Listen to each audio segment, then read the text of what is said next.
So in the 19th century, we start entering into this modern period, and it's at the beginning dominated by German idealism, which is really interesting because it's coming away from this idea of like empiricism about everything's about the physical world and experiencing the physical world.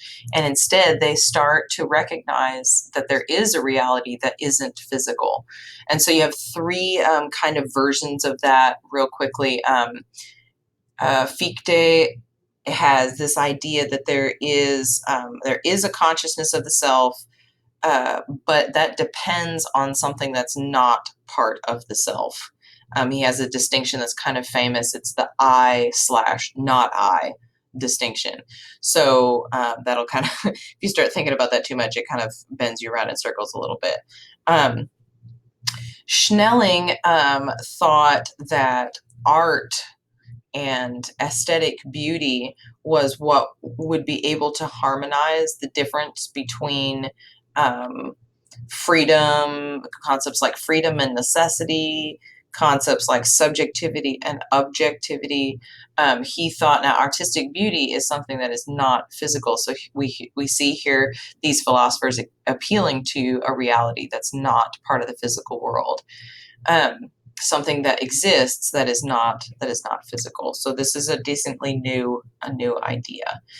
Um, Schopenhauer was a very depressed guy. He basically thought that he was a pessimist and thought that this will to live that all humans have was basically the underlying driving force of the world.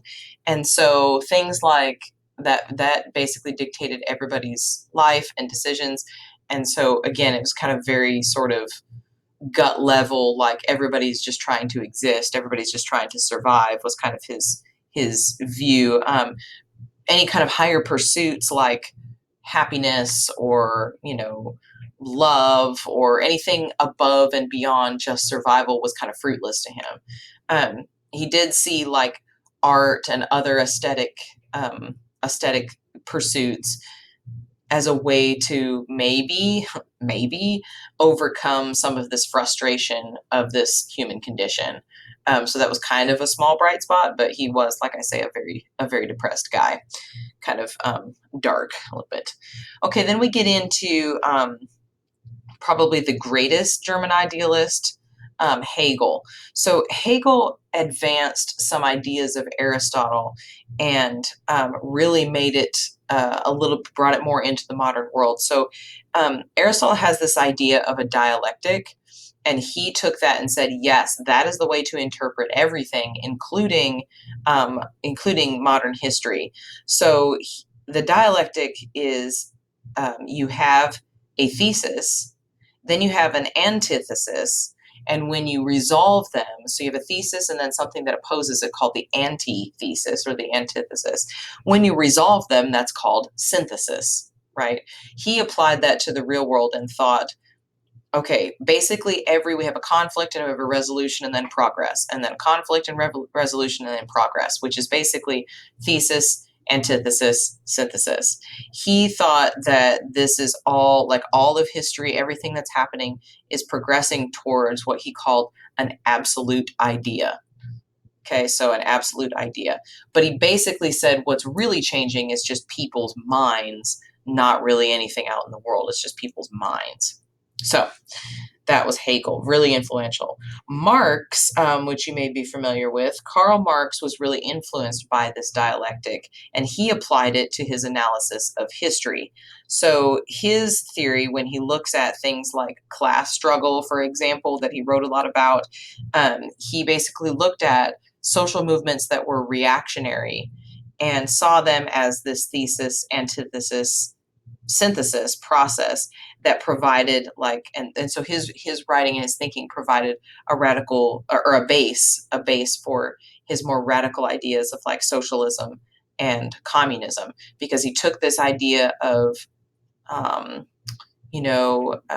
conflict resolution progress and sought to try to come up with some idea that would exit that narrative, some idea that wouldn't have to be a repeat of that process over and over again. So he thought it was all about history, looking at the movement of history and trying to learn from it that way.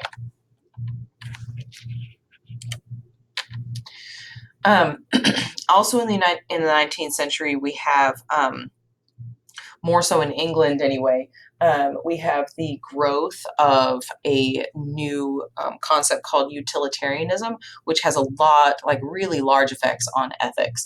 So utilitarianism is basically the principle that says what you should do, the right thing to do, is whatever produces the greatest good for the greatest number. Okay. This is pretty interesting because it's a type of consequentialism, which in ethics is a theory that stresses the outcome or the results of the action. So, I mean, if you're trying to find the action that produces the greatest good for the greatest number, then what you're looking at there, what you're assessing, is the consequences or the result of that action. That's a form of consequentialism. This is actually the heir of social reform. So when we look at Marx, right, when we look at his even other social reformers at the time, Jeremy Bentham, John Stuart Mill, when you look at society when you look at the movement of human history from a social perspective, then naturally that's going to be your take on ethics as well. Is if you're looking at it and trying to learn things from, kind of like Marx was saying, from a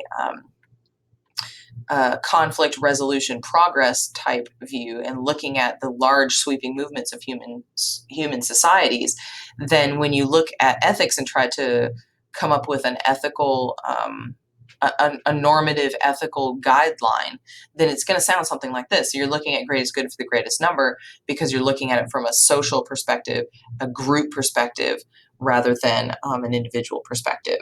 What is good or bad for the group determines what the ethics is, rather than individual viewpoints or consciences. So what about difficult situations? Then you apply what's called the harm principle. And that says that if it's difficult and one side or the other is going to have to be coerced or manipulated in some way, that is justifiable if you're trying to defend yourself or other people from harm.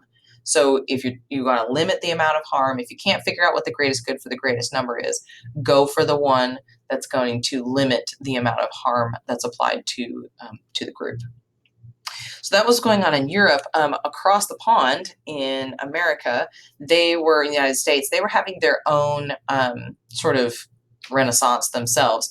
Now, at this point in the 19th century, people had been around long enough in the United States where they had started to establish a culture of their own. And so they were starting to have ideas based on their experiences as well, and their point of view, their worldview. So what we have first is this idea of transcendentalism. This was first proffered by Ralph Waldo Emerson. That's right, the poet.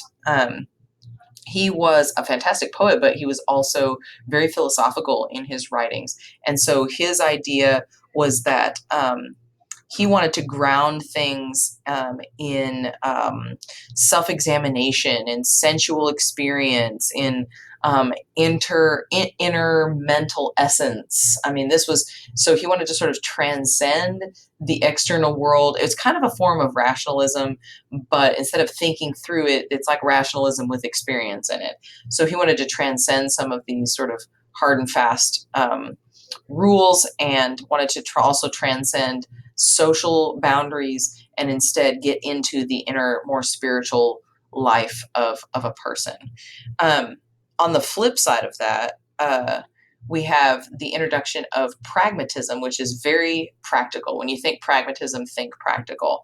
So William James and John Dewey came up with this school of thought that was also kind of a theory of truth, that the pragmatic maxim says that any meaning is really just the same as its practical consequence. So, in other words, something is only true insofar as it actually works in practice. Okay, that's what pragmatism is. If something actually works out in the real world, then that thing or that statement must be actually true.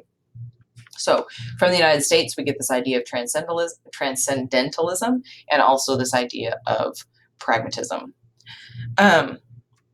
Back in Europe, we have the other really big idea that came out of the 19th century was existentialism. This is kind of a little more depressing view, but you see how we get there as we're focusing more on society, we're focusing more on internal views of ourselves, and we're focusing more on what works in the external world. If we have those things at the ready, then we really don't need God, and so God becomes, or even a consideration of God becomes unnecessary.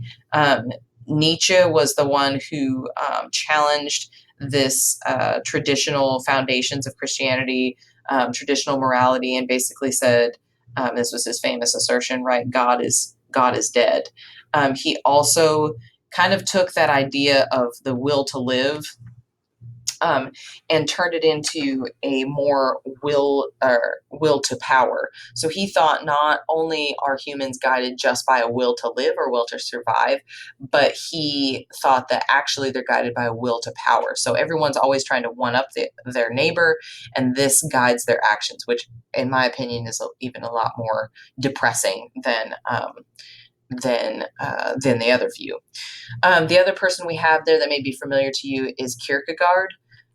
Kierkegaard was a religious man. He was a Danish man. He was a religious man, but he also was he kind of tried to explore this idea of human freedom, and even though he was a religious guy, he it almost got too scary for him. The fact that human freedom can kind of extend out forever uh, led to sort of a feeling of dread, a feeling of anxiety.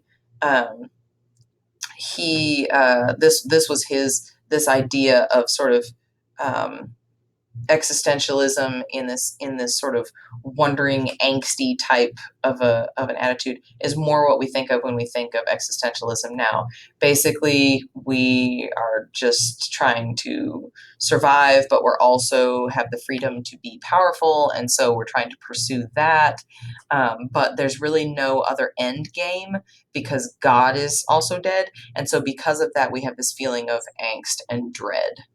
So it's really kind of a depressing time. Okay, we're going to move quickly into the 20th century. In this section, I want you to think about three words that all start with L: logic, living, and language. These are going to be some rough categories. There's a lot going on in the 20th century, and there's really not a super good way to categorize it into movements, but these are kind of the issues that were being discussed, okay? So first we have logical positivism. This is the theory that is being proffered by Russell, Wittgenstein, and Ayer. Basically, it says that all knowledge, it's a really kind of like a great grandson of empiricism.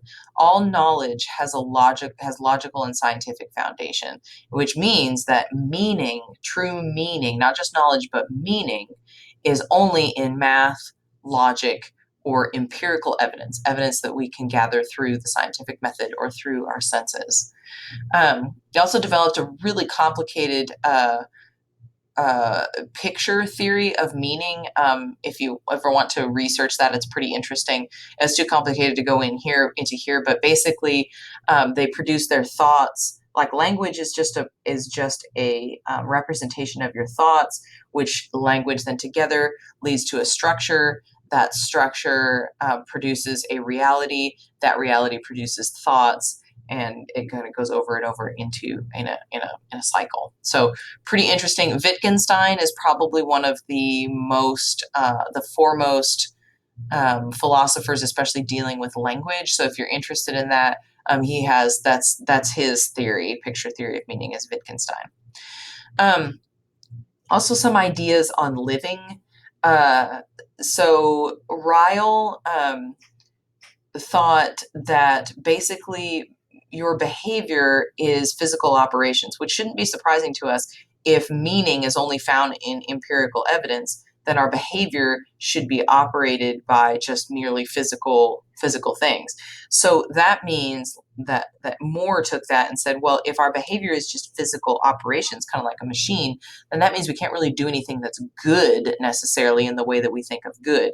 So good and bad doesn't really mean anything, because what we do is just kind of our body, the machine, doing what it does based on inputs and our experiences. Heidegger kind of went a little bit beyond that and said, yeah, basically y'all are out to lunch, and meaning itself is not in empirical evidence. It's not even in math or logic. It's not in our behavior. It's in society. If we can be involved in a community, if we are part of a group, if we are an indelible part of a group structure like that, that's where we get our meaning. So which is really kind of interesting, because it kind of throws out all of individual meaning and places that all into just a societal group. The Frenchman Jean-Paul Sartre said that your existence is prior to your essence, and tried to establish meaning through freedom and moral responsibility. So he rejected Heidegger's view and thought that, and Moore's view as well, and thought that no, you do have moral responsibility because we have freedom.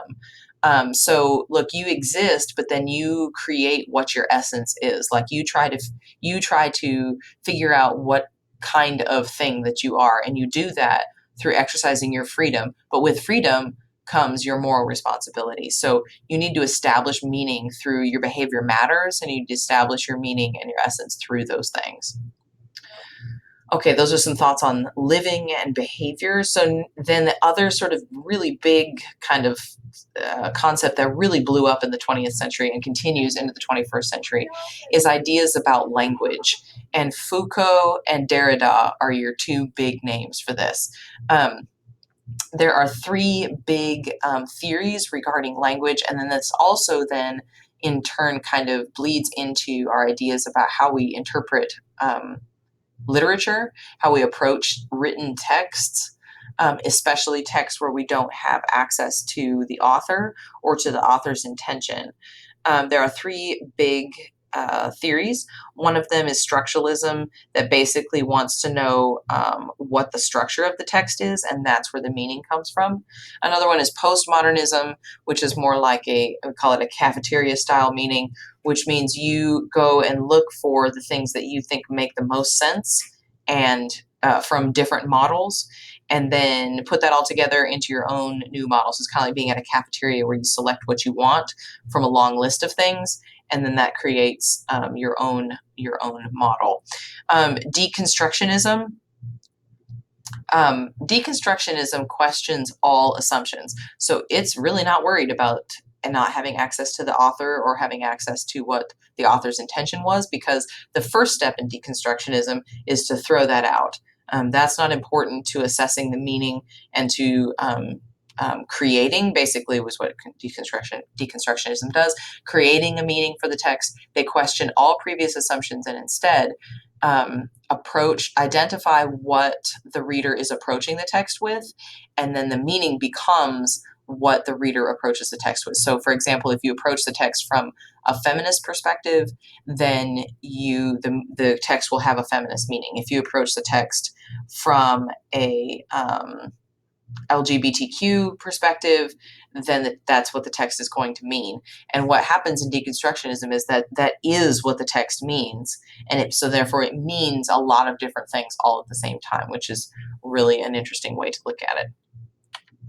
Okay, so this is where we are right now then in our having traveled through this at the end of the 20th century movements. This is where we're at. Still, knowledge by sense experience is true knowledge. Knowledge by sense experience is true knowledge. Therefore, discoveries and conclusions from the scientific method are superior to any other discoveries and conclusions. So discoveries and conclusions just from your thoughts, discoveries from your beliefs, right? Conclusions from your beliefs. These are to be taken only when they agree with discoveries and conclusions from the scientific method. So because of that, because we're not sure that we know God is real or even reliable, then religion or belief in God is not real either. It's not important. It's not, it doesn't hold any water. We can experience things and reason through things, thanks to Kant. We have some guidelines for behavior that are based on our observations. There seems to be a non-physical reality, but it's subject to conclusions from the scientific method and from our sense experience.